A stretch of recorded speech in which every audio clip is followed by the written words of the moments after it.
عليكم ورحمة الله تعالى وبركاته. أتمنى أن تكونوا في أتم الصحة والعافية. إذن اليوم سأتقاسم معكم واحد الدراسة ديال واحد الدالة بطبيعة الحال ما دمتم في خضم هذه الدروس.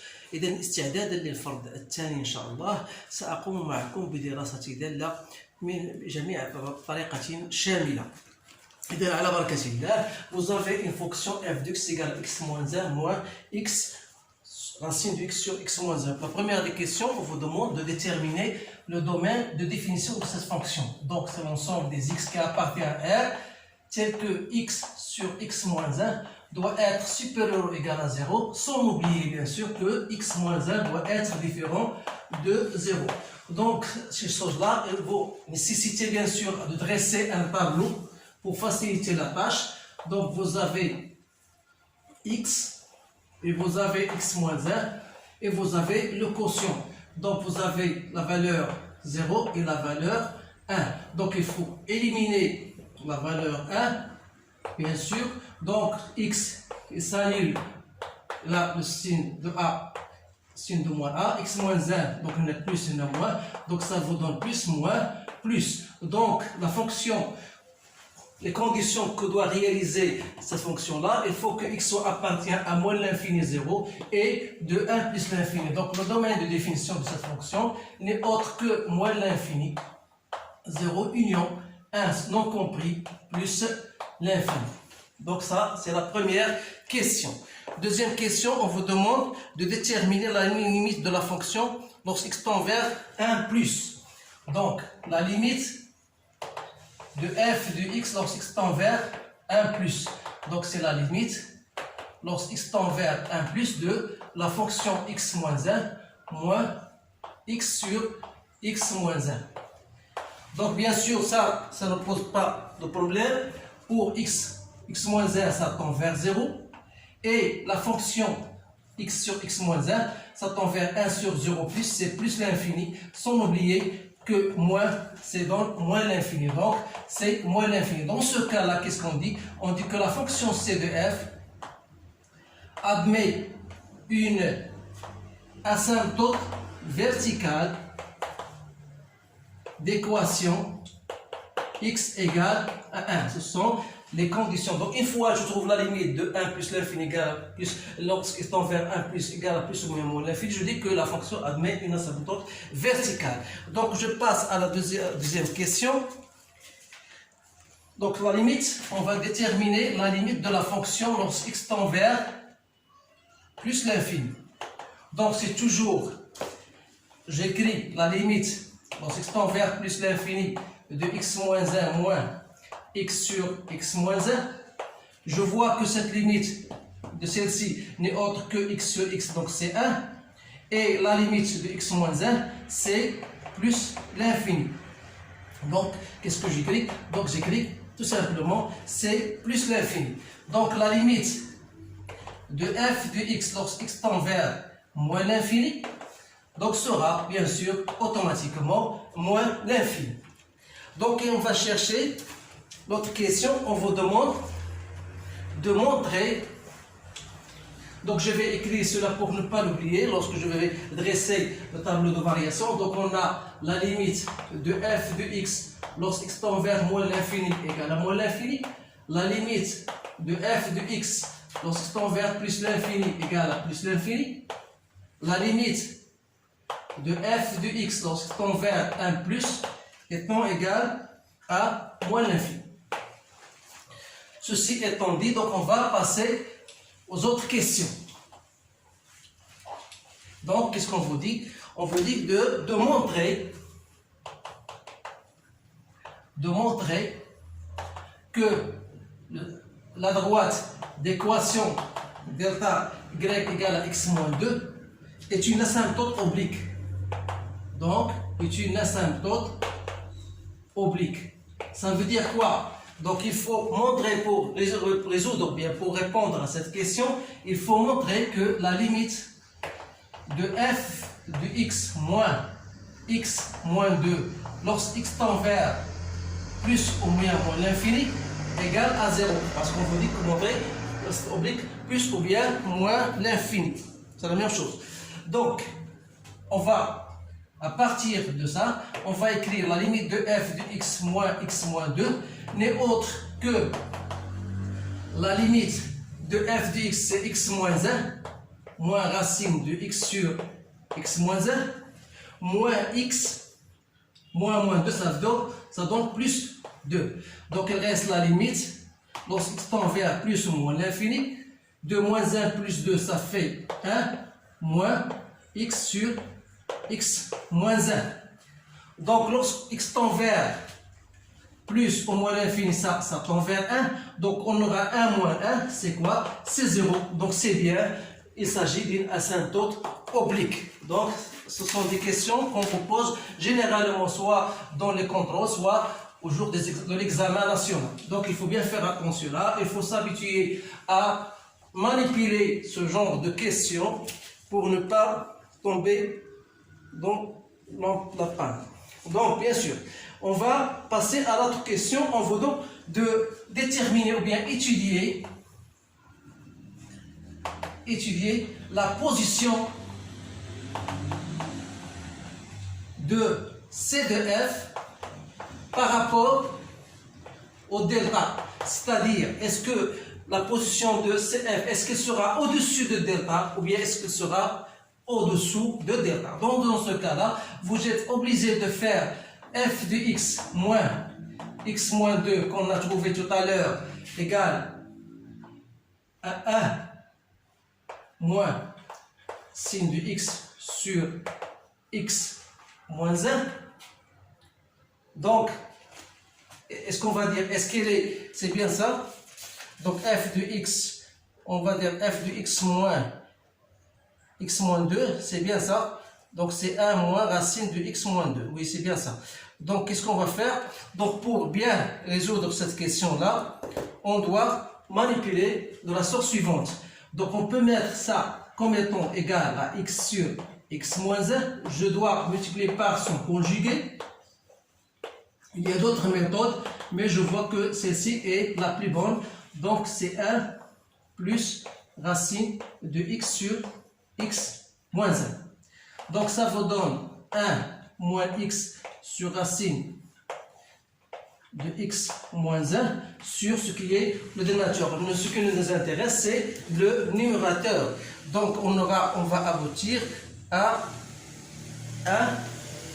Donc ça c'est 1 a carré a moins b, a plus b c'est a carré moins b carré. Donc on ne doit pas mettre ceci. Donc c'est x moins 1 moins x sur x moins 1 au dénominateur de 1 plus racine de x sur x moins 1. Donc on va en fin de compte, on va tomber sur le résultat suivant, c'est moins 1 sur x moins 1 racine 1 plus racine de x sur x moins 1. Donc qu'est-ce que vous remarquez? Donc ce qui nous intéresse, c'est moins 1 sur x moins 1. Donc si x, bien sûr, x est supérieur à 1, ça veut dire que x moins 1 sera positif, mais avec moins il sera négatif. Donc C de f sera au-dessus de delta. Si x est inférieur à 1, donc x moins 1 sera négatif, et négatif moins 1 donc sera positif. Donc le CF sera au-dessus de delta. Donc ce sont des questions généralement qu'on vous pose pour déterminer la position de la courbe C de R par rapport à l'asymptote oblique. Maintenant, la question qui suit, vous allez déterminer f'. Donc f' c'est facile à faire. Donc f' de x c'est x moins 1' moins x sur x moins 1, la dérivée prime. Idem, c'est 1 moins. Faire attention ici, la racine de f de x c'est x moins 1' sur 2 racine de x sur x moins 1. Donc c'est 1 moins. Donc vous avez une sorte de rapport d'une fonction sur notre fonction. Donc f' fois x moins 1 moins x fois la dérivée de x moins 1 sur x moins 1 au carré. Tout cela sur 2 racines de x sur x moins 1. Donc ça vous donne x moins x, moins par moins, ça vous donne plus sur x moins 1 au carré, 2 racines de x sur x moins 1, si je ne me trompe pas bien sûr. Donc vous avez ces deux termes positifs et 5 positifs, donc il est totalement positif. Donc qu'est-ce qu'on va dire? Que la fonction f est strictement croissante sur, bien sûr, sur son domaine de définition. Donc, pour cela, on va dresser maintenant le tableau de variation. Donc, le tableau de variation n'est autre que, voilà x, voilà f' de x, et voilà f de x, moins l'infini plus l'infini. Donc, il ne faut pas oublier que le domaine de définition était 0, 1 à éliminer.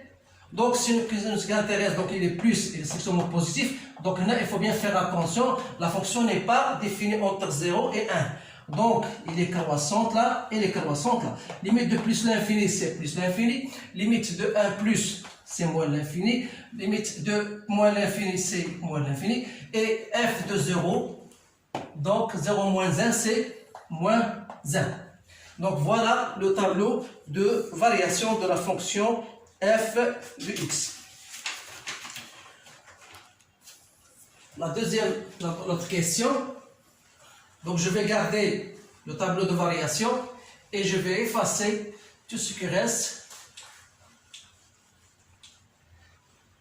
Donc voilà, on vous demande de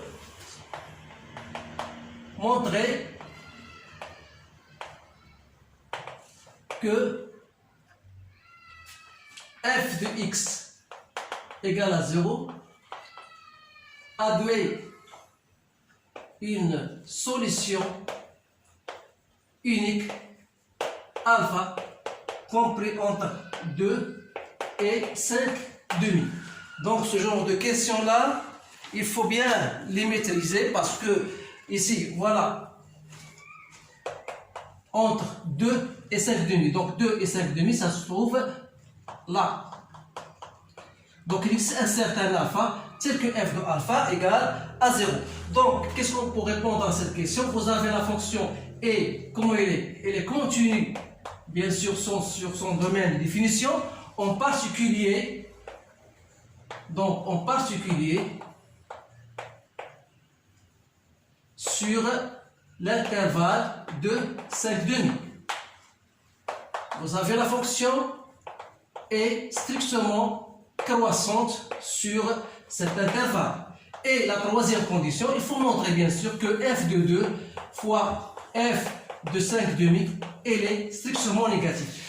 Moi, j'ai trouvé déjà ce résultat-là, donc c'est à vous de le retrouver par un simple calcul pour ne pas perdre assez de temps. Donc, ce qui nous intéresse le plus, c'est que ces trois conditions sont bien remplies, donc on peut dire que la fonction admet f de x admet une solution unique. Maintenant, on vous demande, voilà, ce sont des questions qui sont vraiment des questions assez importantes. On vous demande de montrer que alpha, racine cubique de alpha, égale à 1. Donc là, d'après la question qui précède, on a bien montré que f de alpha égale à 0. Donc f de alpha égale à 0, ça veut dire que alpha moins 1 est égal à racine de alpha sur alpha moins 1. Donc si je mets ça au carré, donc alpha moins 1 au carré égale à alpha sur alpha moins 1. Autrement dit, alpha moins 1 au 3 égale à alpha. Donc puisque alpha est supérieur à 1, je peux faire entrer le racine cubique, alpha moins 1, ça donne racine cubique de alpha. Et finalement, je trouve que alpha moins racine cubique de alpha égale à 1. Ce sont des questions, bien sûr, qui sont banales, mais parfois, elles nécessitent d'avoir un certain bagage pour les résoudre. Donc, voilà la question, voilà le résultat obtenu. Maintenant, on vous demande, voilà, soit la fonction g, la restriction de la fonction f sur le domaine I. Donc, soit j'ai la restriction de f sur l'intervalle I égale à 1 plus l'infini. On vous demande de montrer que G admet une fonction réciproque G-1 définie sur J qu'on doit déterminer. Donc j'écris, je m'excuse, j'écris en abrégé pour gagner un peu de temps. Donc voilà, vous avez la fonction G, elle est continue sur I, bien sûr. Et en plus de ça, la fonction est strictement croissante. Donc, on dit qu'elle admet, alors, elle admet une fonction réciproque G-1 définie sur J tel que J n'est autre que G de I, c'est-à-dire G de 1 plus l'infini. Donc, G de 1, c'est la limite lorsqu'il tend vers 1 plus, c'est moins l'infini. Et la limite de plus l'infini, c'est plus l'infini. Donc j'ai obtenu le résultat à partir du tableau de variation. Donc je dis que G de moins 1 n'est autre que les défini de moins l'infini plus l'infini vers 1 plus l'infini.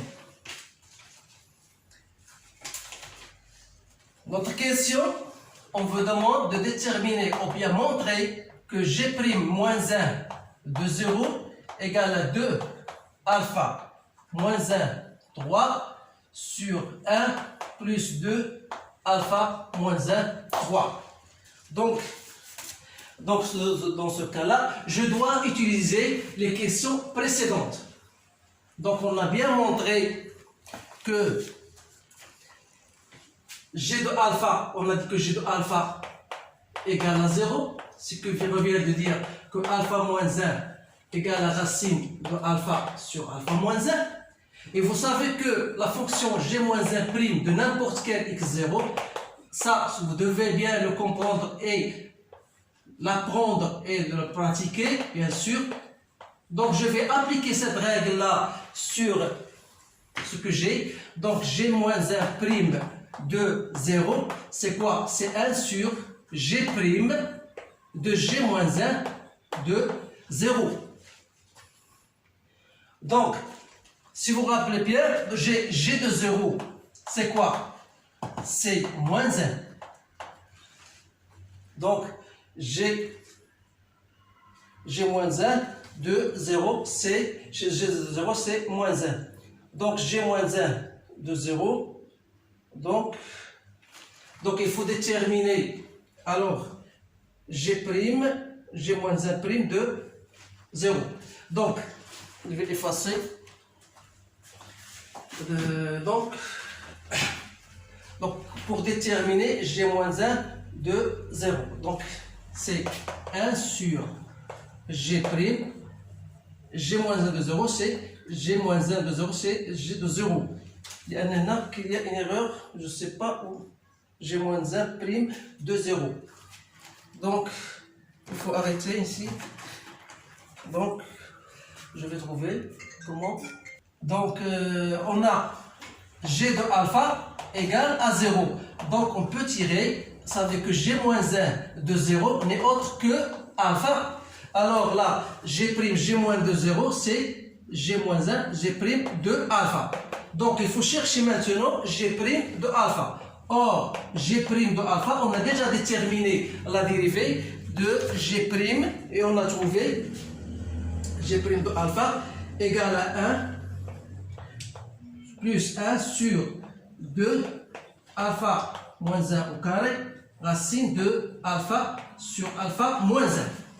Et comme alpha racine de alpha sur alpha moins 1 n'est autre que alpha moins 1, donc ça me donne quoi? 1 plus 1 sur 2 alpha moins 1 cubique. Donc je dois mettre, bien sûr, vous allez mettre au même dénominateur et vous allez trouver enfin G-1' de alpha n'est autre que 2 alpha moins 1, 3 sur 1 plus 2 alpha moins 1 au 3. Donc c'est bien le résultat que j'ai trouvé. Donc c'est un calcul, vous devez le faire tout seul pour aboutir au résultat. Maintenant, on va passer à ce qui est très important, c'est de dresser la courbe. On va construire la courbe représentative de la fonction. Donc pour construire la courbe représentative de la fonction, donc j'ai de repères x, y, 0. Donc pour dresser un tableau, vous allez m'excuser pour bien le tracer d'une façon plus claire. Et enfin, on va retourner bien sûr à la construction. On va retourner à la construction bien sûr de la courbe représentative. Nous retournons, donc j'ai pris bien le temps pour tracer le repère orthonormé bien sûr. Voilà, il faut mettre tout ce que vous avez obtenu pour bien tracer la courbe représentative. Vous avez une asymptote oblique d'équation y égale x moins 2 et vous avez une asymptote verticale. Donc d'après le tableau de variation entre 0 et 1, la fonction n'est pas définie. Donc à partir de moins l'infini moins 1, donc la fonction elle est comment? Elle est strictement croissante. Sans oublier bien sûr qu'il existe un certain alpha, tel que f de alpha égale à 0, c'est entre 2,5, entre 2 et 2,5. Donc la courbe aura cette allure-là. Voilà.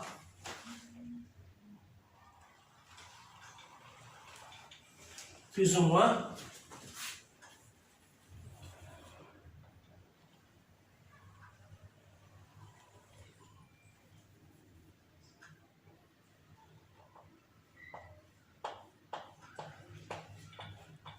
Donc, sur votre papier, bien sûr, vous allez bien la tracer comme il faut. Donc, moi, je vous donne seulement l'allure, grosso modo, de cette courbe. Bien sûr, on peut ajouter les tangentes, mais l'équation des demi-tangentes au point 2 ou bien au point 3, etc. Donc, voilà la courbe représentative dans ce domaine-là. Donc, 1 plus l'infini pour moins l'infini jusqu'à 0, la fonction elle est croissante, elle arrive à moins 1. Donc la fonction là, elle n'est pas, bien sûr, au point moins 1, la fonction n'est pas dérivable. Au point moins 1, on n'a pas répondu à cette question, mais il faut le faire. Donc vous allez trouver limite de f de x moins f de x 0. Vous allez trouver la limite de f de x moins f de 0 sur x moins x0 lorsque x tend vers 0 par valeur, bien sûr par valeur moins négative. Donc la fonction f de 0 c'est moins 1. Donc vous allez trouver cette limite comme je l'ai trouvé. Donc 0 moins, j'ai trouvé plus l'infini. Donc ça veut dire quoi? Ça veut dire que la courbe représentative de la fonction au point 0, f de 0, admet une demi-tangente, bien sûr, dirigée vers le bas. Donc on aura cette courbe-là, toujours en allant vers l'asymptote oblique, sans oublier qu'on a bien une asymptote oblique. Voilà la courbe représentative de la fonction donc f. Pourquoi j'ai ajouté cela? C'est la dernière question, on vous demande de tracer la fonction réciproque de la fonction g. Alors là, donc, qu'est-ce qu'il faut faire? Soit vous allez déterminer ou bien tracer l'équation de droite, la droite d'équation y égale à x, et vous allez faire la symétrie de la courbe. Mais sans oublier bien sûr que la courbe, bien sûr, et la symptote oblique, ça devient de cette manière-là. Ici, vous regardez, on a f de 2 égale à 0. Ça veut dire que f moins 1 de 0 sera égal à 2. Lorsque x égale à 0, on a la fonction, lorsque x égale à 0, on a l'équation, il y a y, x moins 2. Y égale x moins 2. Lorsque x égale à 2, y égale à 0. Et lorsque x égale à 0, y égale à moins 2. Le contraire, lorsque x égale à moins 2, on aura y égale à 0. Donc j'ai bien tracé la courbe, la droite d'équation delta prime qui est la symétrie de delta par rapport à y égale à x. Vous avez ici une asymptote qui est verticale dirigée vers le bas. Par contre, on aura une asymptote horizontale, cette fois-ci, dirigée de cette manière-là. Voilà. Donc la courbe, comment elle sera? il sera de cette manière suivante. Donc le symétrique de cette courbe-là sera comme ça. Voilà le symétrique. Donc il reste le symétrique de cette fonction. Vous savez, alpha il a 2,5. Voilà f de alpha égale à 0. Donc f de 0 sera 2,5. Donc la courbe va passer de ce point-là. Donc qu'est-ce qu'on aura? On aura, sans oublier bien sûr, حاجة مهمة جدا وهي أنه هنا vous avez une asymptote verticale, on aura une asymptote horizontale. Donc ça, il ne faut pas l'oublier. Ce sont des questions très intéressantes. Alors là, j'ai trouvé ce problème-là et je vois bien sûr qu'il mérite bien sûr de faire très attention. Même les étudiants de sciences maths sont intéressés à le faire. Donc, qu'est-ce qu'on aura enfin? Voilà, on aura l'allure de cette courbe, voilà, comme ça.